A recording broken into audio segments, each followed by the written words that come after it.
Hello, मैं आर्तिका शुक्ला हूँ। आप में से कई लोगों ने मेरा इंटरव्यू पहले भी देखा होगा। मेरी इस बार यूपीएससी में चौथी रैंक आई है और मैं पेशे से एक डॉक्टर हूँ। मैंने एमबीबीएस किया है, मैं एमडी कर रही थी, जिसके दौरान मुझे लगा कि मैं यूपीएससी की परीक्षा दूँ और इसलिए मैंने ये एग्ज़ाम दिया। अब आज मैंने जो भी इन पूरे एक साल में जिस तरह तैयारी की, जो भी मैंने सोचा करने का, जैसा रिजल्ट आया, इन सब से जो भी मैंने सीखा वो मैं आप सबसे शेयर करना चाहती हूँ। मैं बताना चाहती हूँ आपको। मुझे पता नहीं आपको कितना इससे फायदा होगा, लेकिन अगर आप में से किसी एक को भी इससे थोड़ा सा भी फायदा होता है तो मैं खुद को बहुत खुशकिस्मत मानूंगी।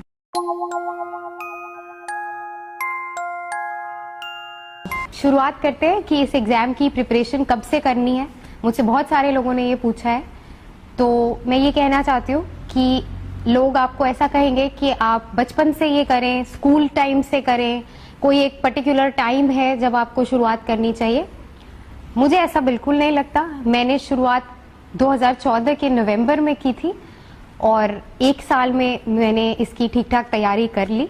तो मैं आपको यही कहना चाहती हूँ कि आपको जब भी लगे कि आपको ये परीक्षा देनी है, आपको लगता है कि आप ये कर सकते हैं, आप बिल्कुल इसमें जुट जाएं। उसमें आपकी उम्र कितनी है, कितने साल बचे हैं, कितने अटेम्प्ट बचे हैं, इनका कोई आप इसका ध्यान ना दें। और अगर आपको लगता है कि आप मेहनत कर सकते हैं तो एक साल भी बहुत है। मैंने एक साल ही मेहनत की है। अब शुरू करते हैं। तो सबसे पहला एग्जाम, जैसा कि आपको पता ही होगा, प्रीलिम्स होता है, जो अगस्त के महीने में होता है पिछले 2 साल से।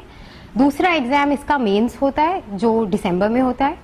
और अगर इन दोनों में क्वालिफाई हो जाए तो इंटरव्यू होता है, जो प्रोबेबली मार्च से मई जून तक चलता है।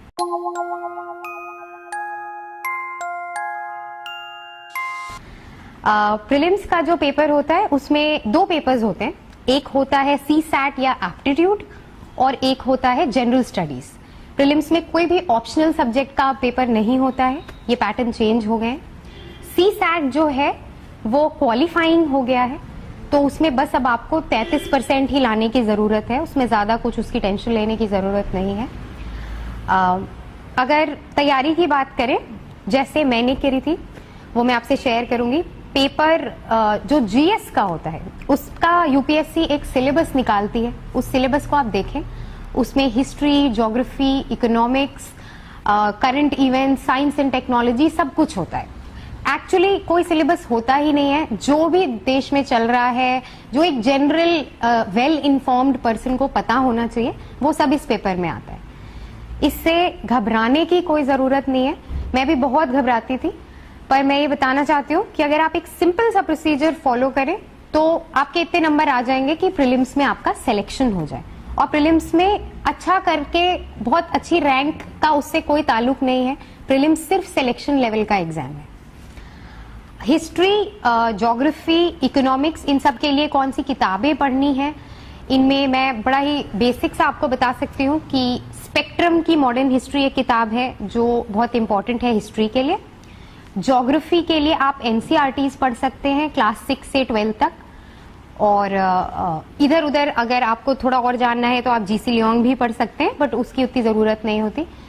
और इकोनॉमिक्स के लिए अगेन आप एनसीईआरटी के 10th, 11th, 11th and 12th की किताबें पढ़ लें तो वो मोर देन इनफ नॉलेज है। इसके अलावा जो करंट इवेंट्स है उसके लिए आपको न्यूज़पेपर पढ़ना ही पढ़ना है। और मैंने सिर्फ एक ही न्यूज़पेपर पढ़ा था जो द हिंदू था। आई थिंक बहुत सारे लोग और भी न्यूज़पेपर्स पढ़ते हैं, वो आप अपने कन्वीनियंस के हिसाब से देख लें। उसके अलावा जो साइंस एंड टेक्नोलॉजी और स्पेस और डेवलपमेंट्स और ये जनरल बातें हैं, वो आपको न्यूज़पेपर के अलावा कुछ भी पढ़ने की जरूरत नहीं है। मैंने तो नहीं पढ़ी थी और उसमें ज्यादा टाइम वेस्ट करने की भी जरूरत नहीं है। मैं यही कहूंगी कि प्रीलिम्स और मेंस की तैयारी आप साथ साथ करें। दिन भर में अगर 3 घंटे आप प्रीलिम्स के लिए पढ़ रहे हैं तो मेंस के लिए 1 घंटा निकाल लें। प्रीलिम्स के वो टॉपिक ज्यादा पढ़ें जो मेंस में कोइंसाइड करते हैं। तो ऐसा करके आपकी प्रिपरेशन एक अच्छे लेवल तक आ जाएगी अगस्त में ही। इसके अलावा मैंने एक चीज जो की थी प्रीलिम्स की तैयारी में, वो था डिफरेंट कोचिंग सेंटर्स के टेस्ट पेपर्स करना। तो वो आप जरूर करें। मैंने कोई भी कोचिंग ज्वाइन नहीं की थी, मेरा कोई क्लासरूम कोचिंग का एक्सपीरियंस नहीं है। एक कोचिंग कहीं मैं गई भी थी तो मैंने 3 दिन के बाद वहां जाना छोड़ दिया था। इसलिए मैं ये कहूंगी कि आप एक बार दिल्ली जाएं एग्जाम के 2 महीने पहले, और जितने भी कोचिंग सेंटर्स जो फेमस हैं उस साल जो चल रहा है, जो टॉपर्स बोलते हैं, उन कोचिंग सेंटर्स के पेपर्स लेके वो पेपर्स घर पे करें। ये बहुत अच्छी प्रैक्टिस करा देता है। आप टाइम लिमिट में करें तो आपको बिल्कुल एग्जाम जैसा फील होता है। और कुछ 1-2 कोचिंग हैं जैसे इनसाइट्स ऑन इंडिया है, विजन आईएएस है, इनके क्वेश्चंस एक्चुअली हमारे मेन यूपीएससी के पेपर में रिपीट भी होते हैं, तो ऐसा जरूर करें। और इसके साथ सीसैट के लिए ज्यादा टेंशन लेने की अब बिल्कुल जरूरत नहीं है। उसमें बड़ा ही बेसिक 10th लेवल का मैथ्स, 10th लेवल की इंग्लिश, थोड़ा सा समझदारी, कॉम्प्रिहेंशन, वो आना चाहिए। और मुझे नहीं लगता उसके लिए किसी स्पेशल प्रिपरेशन की जरूरत होती है। अगर आपको इंग्लिश में डर लगता हो तो आप इंग्लिश की कोई किताब पढ़ ले। मैंने नहीं पढ़ी थी, इसलिए मैं आपको बता नहीं सकती कि कौन सी पढ़नी। ये सब करके आपका प्रीलिम्स खत्म हो जाएगा।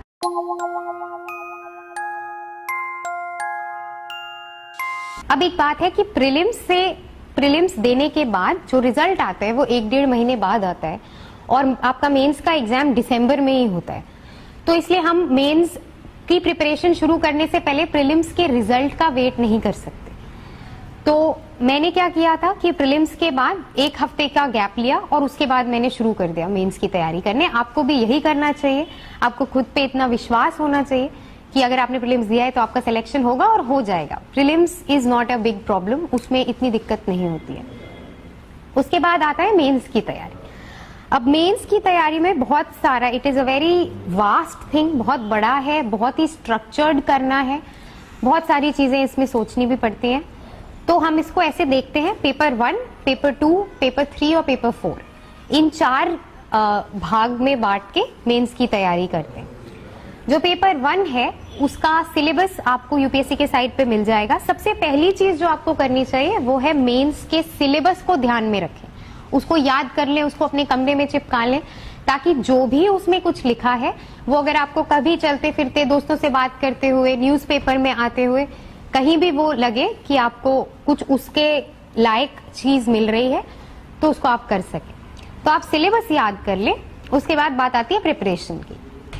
पेपर 1 जो है उसमें आता है हिस्ट्री, ज्योग्राफी, थोड़ा सा डिजास्टर मैनेजमेंट और 1-2 टॉपिक्स और होते हैं, सोशल डेवलपमेंट, सोसाइटी का प्रेजेंस और वुमेन का उसमें क्या रोल है, और ये सारी चीजें कुछ बड़ा सा सिलेबस है यूपीएससी के साइट पे, वो आप पढ़ें। पेपर 1 के लिए मैंने जो किया था वो मैं आपसे शेयर कर सकती हूँ।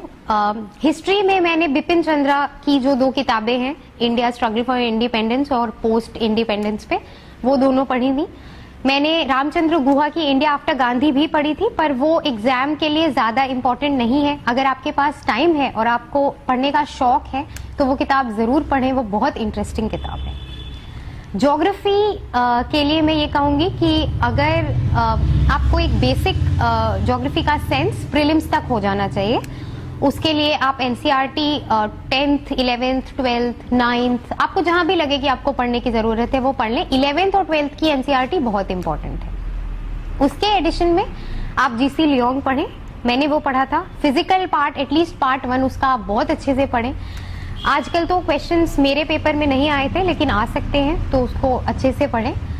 उसके अलावा वर्ल्ड ज्योग्राफी और इन सब का आपको ऑनलाइन बहुत सारा मटेरियल मिल जाएगा, तो दैट इज वेरी हेल्पफुल। मैंने एक मृणाल की साइट है, एक इनसाइट्स ऑन इंडिया है, इन पे ज्योग्राफी के लेक्चर्स बहुत ध्यान से पढ़े थे, मैंने उनके वीडियोस भी पढ़े थे, तो वो एक इम्पॉर्टेंट एस्पेक्ट है उसका। थोड़ा सा आप ले सकते हैं इंटरनेट का हेल्प इन ज्योग्राफी। उसके बाद आता है सोशल, सोसाइटी की जो बातें हैं, मैं उसके लिए एक बात बहुत क्लियरली बोलना चाहूंगी कि सोसाइटी और वुमेन और इन सब बातों के लिए आपको कोई अलग से मटेरियल पढ़ने की जरूरत नहीं है।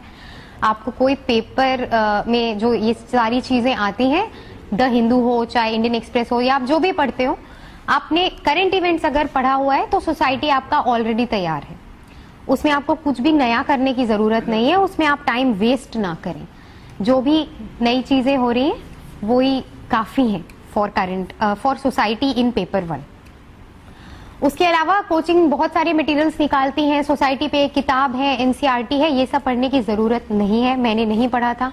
सिर्फ जो पूरे साल हो रहा है आप उससे अप टू डेट रहें, आप पीआईबी की साइट्स पढ़ते रहे, आप पीआरएस में पढ़ते रहे, आप एमपीआर पढ़ते रहे, मंथली पॉलिसी रिव्यू होता है, ये गवर्नमेंट के साइट्स हैं। अगर और टाइम हो तो आप गवर्नमेंट की इंडिविजुअल साइट्स हैं, जैसे मिनिस्ट्री ऑफ ह्यूमन रिसोर्स की अपनी एक साइट है, विमेन एंड चाइल्ड डेवलपमेंट की एक साइट है, वो साइट्स पढ़ते रहे, इतना काफी है सोसाइटी का पार्ट प्रिपेयर करने के लिए। उसके अलावा एक I think disaster management paper 1 में आता है, उसके लिए एआरसी की रिपोर्ट मैंने पढ़ी थी, वो that is more than enough. उसके अलावा आपको कहीं इधर उधर भागने की जरूरत नहीं है।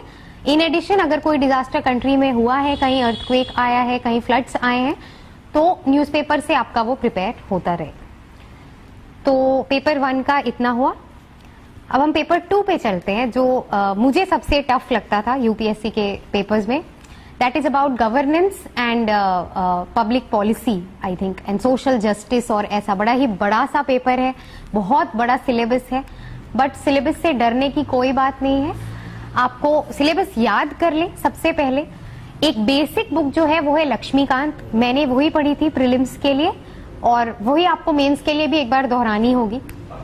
उसके बाद जो भी टॉपिक्स आते हैं उनके बारे में आप या तो किसी कोचिंग सेंटर से वो मटेरियल लेके पढ़ें, या उससे बेटर तरीका क्या है कि आप उन टॉपिक्स को गूगल पे डाल दें और जो भी रिजल्ट आए आप वो ऊपर ऊपर से पढ़ लें।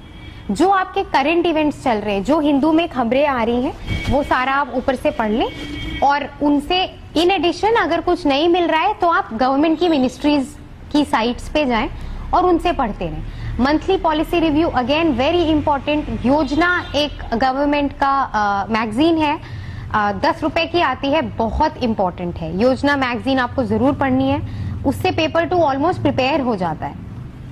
इन एडिशन पेपर 2 में सोशल डेवलपमेंट और ऐसे कुछ कुछ टॉपिक्स हैं जिनके लिए आपको बड़ा फोकस होके पढ़ना पड़ेगा। जो ministry of social justice and empowerment है, कोई जुवेनाइल लॉ आया है, कोई लड़कियों पे लॉ आया है, कुछ सुप्रीम कोर्ट में चल रहा है, ये सब आपको थोड़ा सर्च करके देखना होगा। मैंने इंटरनेट का बहुत यूज किया था पेपर 2 में, तो मैं यही कहना चाहूंगी कि बेटर है कि आप जो कोचिंग के मटेरियल्स आते हैं या जो कोचिंग में पढ़ाते हैं कि भाई टॉपिक है एम्पावरमेंट ऑफ वुमेन या स्टेट लेजिस्लेचर, तो अब इस पे आप थ्योरी के 20 पन्ने पढ़ रहे हैं, 50 पन्ने पढ़ रहे हैं, इनका कोई यूज नहीं है। यूपीएससी में अब ऐसे सवाल ही नहीं आते जो आप किसी किताब में पढ़ के आंसर वहां कर पाए। आप न्यूज़पेपर पढ़ें, मैंने जो साइट्स बताई आप वो साइट्स देखते रहे। आप खुद सोचें, अभी अगर कोई लॉ आया है उसके क्या प्रोज एंड कॉन्स होंगे, आप गूगल पे डाल दें advantages of the recent amendment, आपको खुद 4-5 टॉपिक्स मिल जाएंगे, 4-5 न्यूज़पेपर के एडिटोरियल्स मिल जाएंगे। उसको पढ़ें, अपना एक व्यू बनाएं, उसको शॉर्ट करें और अपनी कॉपी में, या अगर आप ऑनलाइन नोट्स बनाते हैं तो शॉर्ट करके 1 पैराग्राफ 2 पैराग्राफ्स में उसको लिख दें। इस तरह आपको पेपर 2 करना है। पेपर 2 रिक्वायर्स बहुत ज्यादा डिटर्मिनेशन और फोकस। वो आपको डे 1 से डे लास्ट तक करना है और एंड तक आपको लगेगा कि मैंने कुछ पढ़ाई नहीं की है, बट यही सही तरीका है। आपको बहुत सारे लोग कहेंगे कि ये किताब पढ़ लो, ये कोचिंग कर लो, ये टेस्ट पेपर कर लो, ऐसा मत करिए। मैंने ऐसा नहीं किया था। आप एक जागरूक सिटीजन की तरह पेपर 2 की प्रिपरेशन करें, एक स्टूडेंट की तरह ना करें। तो जो क्वेश्चन पेपर में एक सवाल आएंगे वो भी आप एक बहुत ही अच्छे लेवल का आंसर उसमें लिख सकते हैं। इसके अलावा पेपर 2 में मुझे लगता है थोड़ा सा एक कॉमन सेंस की जरूरत होती है, वो नॉर्मली डेवलप होने में थोड़ा मुश्किल होता है। तो आप एक मॉक टेस्ट सीरीज जरूर करें पेपर 2 के लिए। उसमें आपको ऐसे रैंडम सवाल पूछे जाएंगे, आपको लगेगा जब आप टेस्ट दे रहे होंगे कि मैं क्या लिखूं। ऐसा ही सेम यूपीएससी के पेपर में भी होगा। मैंने जब पेपर दिया था 20 क्वेश्चंस में से 8 क्वेश्चंस ऐसे थे जिनको पहली बार पढ़ के मुझे लगा ये तो मैंने कभी देखा ही नहीं है। बट मैं आपको ये बताना चाहती हूँ कि उसके बारे में आप 15 सेकेंड सोचें, एक नॉर्मल पर्सपेक्टिव से, एक बहुत ही जागरूक और नॉर्मल सिटीजन की तरह आप वो क्वेश्चन पढ़ें और एक स्मॉल सा आंसर 200 वर्ड का उस पर लिख दें। और यही वो एक्सपेक्ट करते हैं आपसे। आप ये मत सोचिए कि आप हर टॉपिक के बारे में 200 वर्ड्स याद करके जाएंगे और वहां उलट देंगे, ऐसे सवाल ही नहीं आएंगे। तो पेपर 2 के लिए ये जो ये सारा प्रिपरेशन टेक्निक प्लस एक मॉक टेस्ट सीरीज जो आपको सोचना सिखा दे। जो आपको कम समय में 3 घंटे में 20 क्वेश्चन सोच के लिखना सिखा दे, ये करना इज मोर देन इनफ, और कुछ करने की जरूरत नहीं। फिर आता है पेपर 3 विच इज इकोनॉमिक्स। और इकोनॉमिक्स एक ऐसा पार्ट है जो मुझे एज अ डॉक्टर बहुत टफ लगता था। मुझे कुछ नहीं पता था जब मैंने ये प्रिपरेशन शुरू की। मुझे ये भी नहीं पता था कि बैंक्स क्या होते हैं, उनका काम क्या होता है लोन, क्या होता है लेंडिंग रेट, आरबीआई का काम क्या है। तो अगर आपकी भी ऐसी हालत है तो आप इससे घबराइए मत, काफी टाइम है और इसके लिए पढ़ाई की जा सकती है। बहुत ही बेसिक लेवल का इकोनॉमिक्स यूपीएससी में आता है। तो जो टफ इकोनॉमिक्स आती है एक्चुअली वो प्रीलिम्स के लेवल पे आती है। तो उसके लिए जैसा मैंने आपको बताया, आप 11th और 12th की एनसीईआरटी पढ़ लें, आपको बेसिक इकोनॉमिक्स का नॉलेज हो जाएगा। उसके बाद पेपर 3 का जो टॉपिक है, जो भी टॉपिक्स हैं वो आप एक बार ध्यान में रखें। एक एनसीईआरटी आप पढ़ लें। रमेश गुप्ता की एक किताब आती है जो लोग कहते हैं पढ़नी चाहिए, मैंने थोड़ी थोड़ी वो पढ़ी थी, वो इतनी मोटी किताब है। अगर आपके पास समय है और अगर आप इकोनॉमिक्स में इंटरेस्टेड हैं, आपको अच्छा लगता है तो आप वो किताब पढ़ें। मैंने वो नहीं पढ़ी थी, मैंने शायद 2-3 पेजेस से ज्यादा नहीं पढ़े थे, बट वो एक अच्छी किताब है। मैंने मेंस के बाद थोड़ा सा उसको पढ़ा तो मुझे वो बहुत अच्छी लगी। बाकी मैं ये कहना चाहूंगी कि एसेंशियल पेपर 3 में कोई भी किताब नहीं है। आप अगेन करंट अफेयर्स पढ़ते रहें। इकोनॉमिक्स से रिलेटेड जो न्यूज आती है वो आप ध्यान में रखें। आरबीआई ने कोई नई कमेटी बनाई, गवर्नमेंट ने मॉनेटरी पॉलिसी के बारे में कुछ बोला, बजट आया और इकोनॉमिक सर्वे आया। मैं एक बहुत वाइटल पीस ऑफ इंफॉर्मेशन यहाँ पे शेयर करना चाहती हूँ, वो ये है कि इकोनॉमिक सर्वे से डायरेक्टली हमारे पेपर में 3 या 4 क्वेश्चन आए थे यूपीएससी के। सिर्फ इकोनॉमिक सर्वे के जो चैप्टर्स हैं, उनके टॉपिक्स और उनके जो 10-12 पेज जो वो लिखे रहते हैं, उससे डायरेक्ट लाइंस उठा के यूपीएससी के पेपर में आई।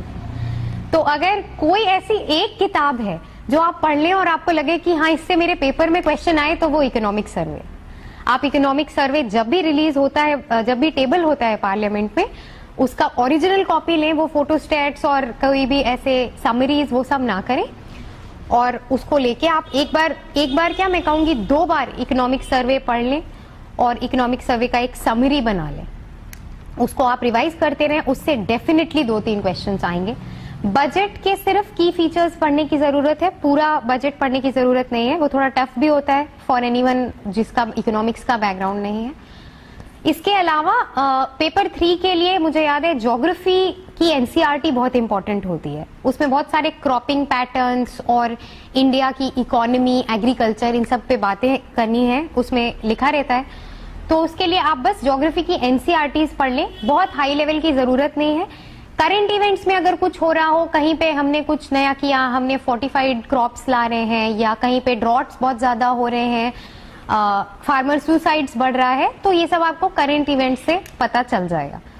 इसके अलावा पेपर 3 में एक साइंस एंड टेक्नोलॉजी और स्पेस डेवलपमेंट का एक पार्ट है जो थोड़ा डरावना लगता है शुरुआत में, बट अगेन मैं यही कहूंगी उसके लिए स्पेशल प्रिपरेशन की बिल्कुल जरूरत नहीं है। आप रोज हिंदू पढ़ते रहें, जो उसका स्पेस का पार्ट आता है, अगर आपको कुछ लगता है इंपॉर्टेंट तो उसके नोट्स बना लें। अगर 1-2 सवाल आपसे नहीं भी आए तो उसके लिए एक पूरी किताब पढ़ने की जरूरत नहीं है। साइंस एंड टेक्नोलॉजी मुझे लगता है अगर आपने साल भर पेपर पढ़ा है तो आपको कोई एंड में जाके एक नई किताब खरीदने की जरूरत नहीं है। मेजॉरिटी बच्चे यही करते हैं। लोगों को लगता है कि साइंस एंड टेक्नोलॉजी, नवंबर में बहुत सारी कोचिंग्स एक बुकलेट निकाल देते हैं और कहती हैं कि ये पूरे साल का साइंस एंड टेक्नोलॉजी है। उसमें टाइम वेस्ट ना करें, मैंने वो नहीं किया था। उससे हार्डली 1-2 सवाल आएंगे और उसको पढ़ने में आपको 2-3 दिन लग जाएंगे। तो मैं यही कहूंगी कि आप साल भर एक माइंडसेट रखें कि साइंस की अगर कोई न्यूज आती है न्यूज़पेपर में तो वो आपने एक नोट बना के रख लेना है। इसके अलावा पेपर 3 से डरने की जरूरत नहीं है। जैसा कि मैं एक बार दोबारा कहना चाहूंगी, economic survey is of utmost importance. उसको किसी भी हालत में उसको इग्नोर नहीं किया जा सकता। Budget is again of importance and anything जो फाइनेंस मिनिस्टर का स्पीचेस आ रही हो, आरबीआई गवर्नर ने कोई स्पीच दिया हो जिसमें वो इंडिया के बारे में कुछ बता रहे हो, आपको उसका आइडिया होना चाहिए। और जो भी पूरे साल इकोनॉमिक न्यूज का कवरेज होता है वो आप पढ़ते रहें और that is more than enough for paper 3। चौथी चीज आती है पेपर 4 विच इज एथिक्स, और ये एक नया पेपर आया है, ये 2013 में इंट्रोड्यूस हुआ है। मुझे काफी लोगों ने मैसेज और मेल करके पूछा है कि एथिक्स को कैसे प्रिपेयर करना है, बड़ा नया लगता है, कोई सिलेबस नहीं है, सिलेबस तो है बट कोई किताब नहीं है। अब मैं ऑनेस्टली ये कहना चाहूंगी कि मैंने पूरे साल में एथिक्स 7 दिन से ज्यादा नहीं पढ़ा है। मैंने वो किताबें ही मेंस के एग्जाम के 1 महीने पहले खरीदी थी और मैंने कोई एक किताब से पढ़ाई भी नहीं की है। आप एथिक्स के टॉपिक्स उठाएं, आप कोई एक किताब बाजार में जाके खरीद लें, कोई भी एक खरीद लें। रिटायर्ड आईपीएस ऑफिसर्स की किताबें आ चुकी हैं, शायद मोहंती सर नाम के किसी ने भी एक निकाले है एथिक्स की किताब। आपको कोचिंग के मटेरियल्स मिल जाएंगे। कोई एक चीज आप उठा लें, जो भी टॉपिक्स हैं एथिक्स में वो आप एक बार कहीं किसी एक मटेरियल से पढ़ लें। अब इसमें मैं एक चीज कहना चाहूंगी कि एथिक्स का जो सिलेबस है, क्वेश्चन ऐसा नहीं है कि आपने वो पढ़ लिया और आप क्वेश्चन कर लेंगे। वो एक थ्योरेटिकल पेपर नहीं है।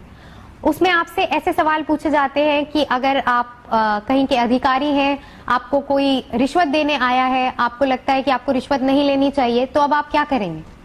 आपको क्या लगता है, क्या पब्लिक सर्विस इंपॉर्टेंट है या आपका पर्सनल ग्रोथ इंपॉर्टेंट है? तो ऐसे बहुत ही नेचुरल और बहुत ही रियल लाइफ प्रैक्टिकल सवाल आते हैं इस पेपर में।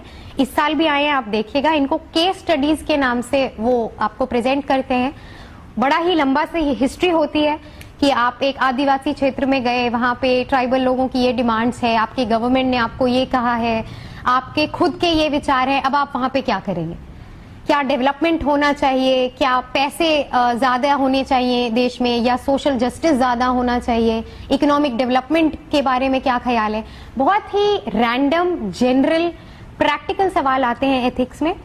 किसी किताब पे डिपेंड करना एक गलती है। आप एज अ सिटीजन जो भी सोचते हो, आप एज अ पर्सन जो भी सोचते हो, वो एथिक्स में दिखना चाहिए। इसके लिए मैं बस ये कहूंगी कि आप केस स्टडीज 1-2 कोचिंग की टेस्ट सीरीज से उठा के पढ़ लें, ताकि आपको ये समझ आ जाए कि केस स्टडीज में आंसर कैसे लिखना है। आपको हर टॉपिक को, वो कई बार आपको ऑप्शंस देते हैं, तो आपको हर ऑप्शंस के प्रोज एंड कॉन्स लिखने होते हैं। आपको बताना होता है कि आप कोई एक ऑप्शन के साथ क्यों जाएंगे। ये चीजें आप किसी एक टेस्ट सीरीज का मटेरियल लेके केस स्टडीज का आंसर वगैरह देख लें कैसे लिखते हैं। किसी भी चीज को रटने या याद करने की जरूरत नहीं है। एक बार आपको लिखना आ जाए, उसके बाद आप जाएं, एक क्लीन दिमाग से जाएं एथिक्स का पेपर देने, सो के जाएं पिछले दिन, और जो आपके दिल में आए आप उस पेपर में लिख के आए। आपको अगर लगता है कि डेवलपमेंट में किसी एक के राइट जरूरी है, आप वो लिखें। आप एक बैलेंस्ड अधिकारी की तरह सोचें जब आप वो पेपर दे रहे हो। बाकी सारे पेपर्स में मैंने कहा आपको एक सिटीजन की तरह सोचना है, बट एथिक्स में आपको एक बहुत ही बैलेंस्ड पर्सपेक्टिव से, बहुत ही बिना किसी एक्सट्रीम पे गए हुए अपने आंसर्स बनाने हैं। और आपको ये सोचना है कि आप ऑलरेडी एक ऑफिसर हैं। अगर क्वेश्चन लिखा हुआ है कि आपके लिए, आपको ट्राइबल एरिया में भेजा गया है और आपको माइनिंग करवानी है या आपको वहां बच्चों को पढ़ाना है, तो आप क्या करेंगे? आप सोचें कि आप पे सच में ये रिस्पॉन्सिबिलिटी दी गई है और एक बहुत ही नेचुरल आंसर लिखे। मैं इसीलिए आपको कोई आंसर नहीं बताऊंगी, क्योंकि जो भी मैंने आंसर लिखे थे वो मेरी पर्सनैलिटी को शो करते हैं, और मुझे नहीं लगता कि मेरे आंसर लिखने से आपको कल को वो नंबर आएंगे, क्योंकि वो आप उतने कन्विक्शन से, उतने विश्वास से नहीं लिख पाएंगे।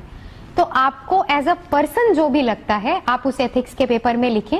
अगर आप प्रिपरेशन करना चाहते हैं तो सिर्फ इंग्लिश की थोड़ी प्रिपरेशन कर लें, क्योंकि पेपर इंग्लिश में होता है, बहुत एक्सप्रेसिव होता है। वो कई बार आपको कहते हैं कि आप रियल लाइफ सिचुएशंस को डिस्क्राइब करिए। वो आपको, जैसे हमारे ही पेपर में आया था कि गांधी जी की या हमारे APJ Abdul Kalam late president की एक कोटेशन दे देते हैं, कहते हैं कि आपको क्या लगता है इससे, आप अपने जीवन में इस लाइन से क्या समझते हैं। तो अगर थोड़ी सी प्रिपरेशन करनी है तो आप एक जनरल ऐसे लोगों की बातें थोड़ा फॉलो करना शुरू करिए। स्वामी विवेकानंद हैं, कोई फॉरेन फिलोसफर है, जो आपके इंटरेस्ट के हों, उनकी बातें प्रिपेयर करें। इंग्लिश पे थोड़ा ध्यान दें और हर चीज को ऐसे सोचें जैसे आप ऑलरेडी एक पावर के पोजीशन से देख रहे हैं। बिल्कुल इसमें डरने की कोई बात नहीं है। लोग एथिक्स से बहुत घबराते हैं, उनको 60 नंबर मिल जाता है, बाकी जगह उनको 100 नंबर मिले होते हैं। मुझे लगता है इसका रीजन यही है कि उन्होंने एथिक्स को एज अ पेपर सोच लिया कि इसमें चलो पेपर क्वेश्चन उठाओ और कुछ रट लो और वो जाके वहां लिख दो, ऐसा मत करिए। आप एथिक्स को as a person, as an officer deal करिए। इसमें कोई प्रिपरेशन की जरूरत नहीं है, किसी किताब को रटने की जरूरत नहीं है। बस खुद पे विश्वास रखें और कन्विक्शन के साथ आंसर्स लिखें। आपको जो लगता है सही है आप वही आंसर लिखें, अपना रीजन दें। कोई ये नहीं कि मुझे कोचिंग में ये बताया था, किसी सर ने ये बोला था। Ethics is a test of your personality. आप क्या सोचते हैं, आपकी क्या सोच है। पेपर 4 इस चीज पे बना है, वो 250 नंबर आपकी पर्सनैलिटी पे देने वाले हैं। तो प्लीज इस पे बिल्कुल टेंशन ना लें और जैसा कि मैंने कहा अपनी सोच को डेवलप करें। इस पूरे साल बस अपनी सोच को डेवलप करें और वो पेपर जाके लिख के आए। अब हम आते हैं एसे पे, जो एक और बहुत ही स्कोरिंग सब्जेक्ट है मेंस के पेपर में। एसे में मैं ऑनेस्टली ये बताना चाहूंगी कि मैंने एसे की कोई तैयारी नहीं की थी। मैंने एक भी एसे मेंस के एग्जाम के पहले तक नहीं लिखा था। मैंने लास्ट एसे शायद स्कूल में लिखा था और फिर मैंने यूपीएससी के एग्जामिनेशन हॉल में लिखा। ये इसलिए क्योंकि मैं बचपन से नॉवेल्स पढ़ने की बहुत शौकीन हूँ। मेरी इंग्लिश पे अच्छी कमांड थी, मैं नॉवेल्स बहुत पढ़ती थी, मैंने न्यूज़पेपर पूरे साल पढ़ा था, तो मुझे एक लेवल का कॉन्फिडेंस था। अगर आपको ये नहीं है तो मैं ये कहूंगी कि आप न्यूज़पेपर्स पढ़ना थोड़ा शुरू करें। योजना मैगजीन जरूर पढ़ें, ऐसे में उससे बहुत आपको हेल्प मिलेगी। और मैंने तो नहीं किया, पर मैं ये कहूंगी कि आप ऐसे की कोई टेस्ट सीरीज ज्वाइन कर लें। अगर आपको इससे डर लगता है, अगर आपको लगता है आप लिख नहीं पाएंगे या आपका टाइम मैनेजमेंट में प्रॉब्लम होगा, तो आप ऐसे की एक टेस्ट सीरीज ज्वाइन कर लें। 5-6 एसेज एग्जाम के पहले लिख लें। कोई इसमें डरने की बात नहीं है, कोई स्पेशल प्रिपरेशन की जरूरत नहीं है। मैंने एक चीज की थी जो मैं शेयर करना चाहूंगी कि एग्जाम के एक दिन पहले पहला पेपर हमेशा ऐसे होता है, तो लोग कहते हैं कि एग्जाम के एक दिन पहले पढ़ाई मत करो, जाओ सो जाओ, आराम करो। मैंने एग्जाम के एक दिन पहले शाम में कुछ इंपॉर्टेंट लोगों के कोटेशंस गूगल पे डाल के सर्च किए थे, जैसे कि मैक्स वेबर हैं for democracy, Martin Luther king हैं, गांधी जी हैं, कोई आपके फेवरेट फिलोसोफर हो, रविन्द्रनाथ टैगोर हैं, स्वामी विवेकानंद हैं, कोई भी। मैंने अपने नॉवेल्स में जिनके भी पढ़े थे, मैंने जूलियन बार्न्स और किरण देसाई, इनकी कुछ कोटेशंस ऐसे ही डाल दी थी। मुझे ये चीजें बड़ी पसंद थी पहले भी, तो मैंने उस दिन वो पढ़ी थी और मैंने सोचा था कि कोई भी ऐसे आएगा मैं कोटेशन से स्टार्ट करूंगी और कोटेशन से एंड करूंगी। और ऐसा हो गया कि जो भी एसेज आए उसमें मैंने ऐसा किया। मे बी इससे मुझे नंबर थोड़े ज्यादा मिले। तो ये एक चीज है जो आप कर सकते हैं। आप बस एक रात पहले कॉमन टॉपिक्स जैसे डेमोक्रेसी है, पैट्रियोटिज्म है, वुमेन है, वुमेन डेवलपमेंट, लिटरेसी है, इन चीजों पे आप कोट्स डाल के गूगल पे डालें और इम्पोर्टेंट और अच्छे लोगों के कोट्स 3-4 आप देख लें और अगले दिन अगर हो सके तो इसको अपने ऐसे में डालें। मुझे लगता है इससे आपके नंबर बहुत बढ़ जाएंगे। इसके बाद मैं बताना चाहूंगी एक्चुअल एग्जामिनेशन हॉल का experience, strategy of attempting, strategy of answering और ये सारी चीजें। इसके लिए एक जो प्री रेक्विजिट है वो ये है कि आप एक मॉक टेस्ट सीरीज जरूर करें। मैंने विजन आईएएस की मॉक टेस्ट सीरीज की थी, उसमें आपको 3 घंटे में 20 क्वेश्चन अटेम्प्ट करने की प्रैक्टिस हो जाएगी, आदत हो जाएगी और आपको ये रियलाइज हो जाएगा कि चाहे आप कितना भी पढ़ लें, पेपर में एटलीस्ट 20% सवाल ऐसे जरूर आएंगे जो आपको बिल्कुल शॉक्ड कर देंगे। आपने वो कभी नहीं पढ़ा होगा, शायद आपने कभी सुना भी ना हो। तो इसकी प्रैक्टिस रखना बहुत जरूरी है ताकि एग्जामिनेशन हॉल में आप ज्यादा घबराएं ना इन चीजों से। इसलिए मॉक टेस्ट सीरीज करें, 3 घंटे में 20 क्वेश्चन करने की प्रैक्टिस करें। एक टाइम मैनेजमेंट बहुत इंपॉर्टेंट है और इसका सिर्फ एक आंसर है, प्रैक्टिस।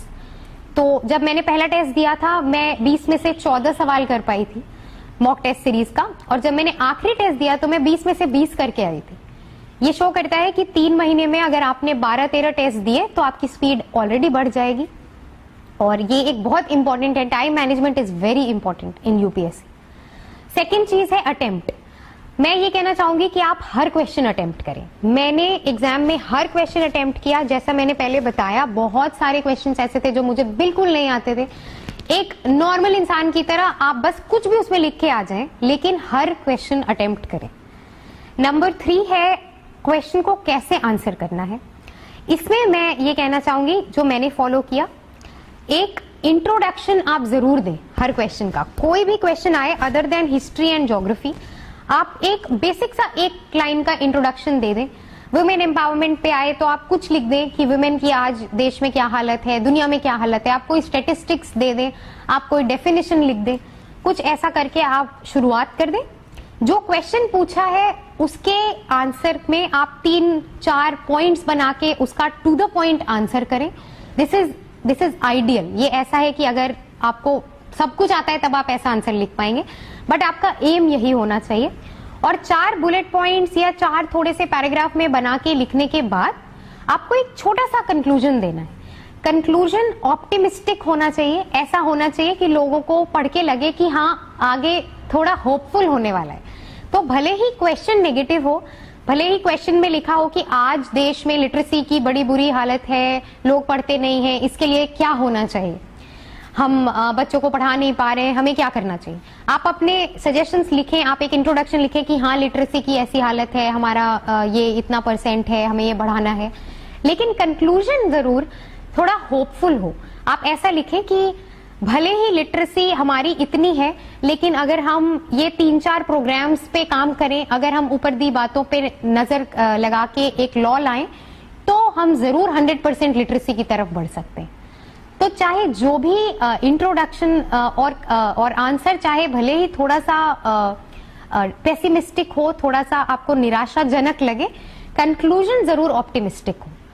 तो ये आपका एम होना चाहिए। पेपर 1 थोड़ा फैक्चुअल होता है, हिस्ट्री ज्योग्राफी में आप ऐसा नहीं कर सकते, लेकिन इसके अलावा society, paper 2 specially and paper 3 is very important कि आप ऐसे ही आंसर्स को अटेम्प्ट करें। मैंने ऐसा ही किया था और मुझे लगता है इससे काफी हेल्प मिलती है। इसके बाद आता है ऑप्शनल सब्जेक्ट का क्वेश्चन कि ऑप्शनल क्या लेना है, कैसे लेना है। इस पे मैं ज्यादा हेल्प नहीं कर सकती क्योंकि मेरे दिमाग में कभी कोई डाउट नहीं था ऑप्शनल सब्जेक्ट को लेके। मैं डॉक्टर थी, मैंने एमडी भी स्टार्ट कर दिया था, फिर मैंने छोड़ दिया, तो मुझे लगा मेडिकल साइंस तो मुझे आती है। मैंने एमबीबीएस में पढ़ा था, मैंने एमडी की तैयारी करने में इतना पढ़ा था, तो मैंने मेडिकल साइंस ले लिया। मेडिकल साइंस की तैयारी में कुछ ज्यादा मैं बताने के मुझे लगता नहीं है बताने की जरूरत है। आपके जो कॉलेज के नोट्स हैं वही इंपॉर्टेंट होते हैं, आप वही पढ़ लें। मेडिकल साइंस का कोई बनाया हुआ मटेरियल बाजार में नहीं मिलता है, तो अगर आप मेडिकल साइंस ले रहे हैं तो आप डॉक्टर होंगे आई एम श्योर। और आपके जो कॉलेज के नोट्स होंगे, कॉलेज की किताबें होंगी, they are more than sufficient. अगर आपने नोट्स नहीं बनाए थे तो आप अब बना लें। और जो भी टॉपिक सिलेबस में दिए हैं क्वेश्चन उन्हीं टॉपिक से आते हैं, ये एक बहुत अच्छी बात है। कभी भी आउट ऑफ सिलेबस टॉपिक्स से क्वेश्चन नहीं आते हैं, तो आप उन टॉपिक्स को प्रिपेयर करें। डायग्राम्स पे बहुत ध्यान दें, डायग्राम प्रैक्टिस करें और छोटे छोटे इंपॉर्टेंट पॉइंट्स कर करके एक डायग्नोसिस का एक अंडरलाइन करके अपने क्या कहते हैं इन्वेस्टिगेशंस को अंडरलाइन करके ऐसे एक सुंदर सा प्रेजेंटेशन करें अपने आंसर्स का। मेडिकल साइंस में एमबीबीएस में इसकी आदत भी हो जाती है, तो बस ये सब करके बहुत ही सिंपल तरीके की प्रिपरेशन चाहिए। कोई इसमें हाई फाई चीजें नहीं चाहिए। नई चीजें अगर होती भी हैं तो 1-2 सवाल ही आते हैं उनपे। इस तरह आप मेडिकल साइंस को प्रिपेयर कर सकते हैं। और किसी ऑप्शनल के बारे में मैं नहीं बता सकती क्योंकि मैंने और कोई ऑप्शनल ट्राई करने का भी कभी नहीं सोचा था। ऑप्शनल जो भी हो, बस एक चीज मैं कहना चाहूंगी, आप अपने ग्रेजुएशन सब्जेक्ट को ही ऑप्शनल बनाएं। मेरे ख्याल से ये बहुत इंपॉर्टेंट होता है क्योंकि आपको एक लेवल ऑफ कंफर्ट होता है, आपको एक नई चीज जाके 1 महीने में नहीं पढ़नी होती, तो दिस इज इम्पोर्टेंट। और कॉन्फिडेंटली अपने ऑप्शनल सब्जेक्ट को मेंस के पहले एटलीस्ट जो 3 महीने है उसमें लगभग एक बार रोज अपने ऑप्शनल को देखते रहें। इसके अलावा अब बात आती है, अगर मेंस तक आपका बहुत अच्छा सफर कट गया तो इंटरव्यू की कॉल आती है, आपका नाम आता है, आपको इंटरव्यू प्रिपेयर करने का मौका मिलता है। ये एक बहुत ही दिलचस्प और बहुत ही एक्साइटिंग पार्ट होता है प्रिपरेशन का। मेरा इंटरव्यू पहले हफ्ते में था, तो मेरे पास बिल्कुल ज्यादा टाइम नहीं था। मेरा 20 दिन मिला था मुझे रिजल्ट से इंटरव्यू तक।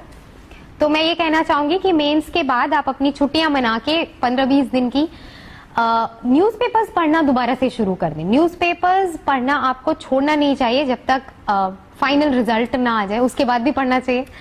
बट इंटरव्यू के लिए न्यूज़पेपर्स पढ़ना बहुत इंपॉर्टेंट है। मैंने छोड़ दिया था और मुझे इसके लिए बहुत प्रॉब्लम हुई। बाद में मुझे ऐसे कोचिंग के मटेरियल्स पर न्यूज़पेपर्स पढ़ते रहे।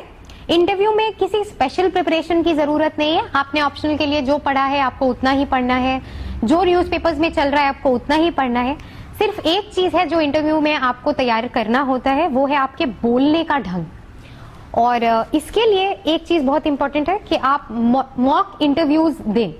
मैंने लगभग 5 मॉक इंटरव्यूज दिए थे इंटरव्यू मेन यूपीएससी इंटरव्यू के पहले, और मैंने संकल्प और वाजीराम ज्वाइन किया था। आप कोई भी 2 जगह ज्वाइन कर ले। मॉक इंटरव्यूज का पर्पस ये नहीं है कि वो आपकी नॉलेज बढ़ाएगा या आपको कुछ सिखा देगा, सिर्फ इतना है कि आपको 6, 8, 10 लोगों के सामने कॉन्फिडेंटली बोलने की आदत होनी चाहिए। आप वहां लड़खड़ा ना जाएं। अगर आपको कोई क्वेश्चन नहीं आता है तो आप उस पर सॉरी बोल के बहुत ही कॉन्फिडेंटली वहां बैठ सकते हैं। तो ये सारी ट्रेनिंग आपको इंटरव्यू में मिलेगी। अगर आप कुछ बोलने में हकलाते हैं, अगर आपके हाथ पैर की मूवमेंट्स हो जाती हैं, अगर आप थोड़ा घबरा जाते हैं, तो ये सारी चीजें आपको मॉक इंटरव्यूज में आपके पैनलिस्ट बता देंगे। तो more important than content, more important than your knowledge base, इससे ज्यादा जरूरी है कि आप नॉलेज और कंटेंट को हटा के सिर्फ अपने प्रेजेंटेशन पे काम करें थोड़ा सा। और नॉलेज और कंटेंट तो ऑलरेडी आपका है, तभी आपको इंटरव्यू की कॉल आई है, तो उस पर ज्यादा आप टेंशन ना लें और कॉन्फिडेंटली बोलने की प्रैक्टिस करें। उन लोगों से मिलें, उन लोगों से बात करें जो आपको कॉन्फिडेंट फील कराते हैं। अपनी फैमिली के सामने बातें करें, आई कांटेक्ट बनाने की कोशिश करें। और मॉक इंटरव्यूज में जो भी बोले कि आपका ये एक पक्ष है जिसमें आपको काम करना है, उस पर आप काम कर लें। It is not a big deal, बिल्कुल घबराने की बात नहीं है। अगर मेंस में हो गया है तो आपका नॉलेज बेस ऑलरेडी बहुत अच्छा है और interview is a piece of cake. आपको बस जाके वहां कॉन्फिडेंटली बोलना है। आपको कुछ नहीं आता है, आप बिल्कुल खुशी से बोलें कि आई एम सॉरी, मैंने ये नहीं पढ़ा है। वो ऐसी बहुत सारी चीजें पूछते हैं जो आप नहीं प्रिपेयर कर सकते, जो आपको नहीं आता है, तो इस पे बिल्कुल भी घबराए ना। इंटरव्यू की कुछ खास प्रिपरेशन टिप्स मुझे समझ नहीं आ रहा मैं क्या दूं। इतना जितना मैंने कहा आप इतना कर लें, आपको एवरेज से ज्यादा नंबर मिल जाएंगे। तो ये हुई पूरी यूपीएससी प्रिपरेशन की एक बहुत ही ब्रीफ ओवरव्यू, और मुझे लगता है कि मैंने अपने हिसाब से आपको थोड़ी बहुत बातें बता दी हैं। अगर आपको किसी में डाउट हो आप मुझे पर्सनली पूछ लें।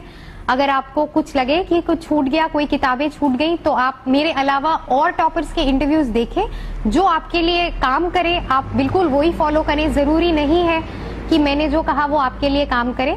आप एक बार सुने, अपने बुद्धि विवेक से चूज करें आपको क्या सही लग रहा है और आप फिर उसको फॉलो करें। इन दी एंड मैं ये कहना चाहूंगी कि ये जो परीक्षा है ये पढ़ाई और आपके नॉलेज से ज्यादा आपकी दृढ़ता और आपके निश्चय, आपके पेशेंस, आपके फोकस के एग्जाम होता है। तो इन सब से ज्यादा आप अपनी पर्सनालिटी पे ध्यान दें। बहुत दिन आपको निराशाएं मिलेंगी, आपको कई बार ऐसा लगेगा कि मैं ये छोड़ के वापस चले जाऊं। मुझे कई बार ऐसा लगा कि मैंने बहुत गलत डिसीजन ले लिया, मैं डॉक्टर थी, मैं इधर आ गई। आपको भी ये लगेगा, आप कुछ कर रहे थे, आपने वो छोड़ के आप इधर आ गए। आपको बहुत सारी रातों में नींद नहीं आएगी, आपको बहुत ज्यादा डिप्रेशन और फ्रस्ट्रेशन होगा। इसके लिए आप तैयार रहें और इसके लिए भी तैयार रहें कि बिना इनके आपको शायद सक्सेस भी ना मिले। तो अगर बुरा लग रहा है ये नेचुरल है, अगर डर लग रहा है ये उससे भी ज्यादा नेचुरल है, पर इन सबसे ज्यादा जरूरी है आपका हिम्मती रहना। आप हिम्मत रखें, बाकी कुछ हो ना हो।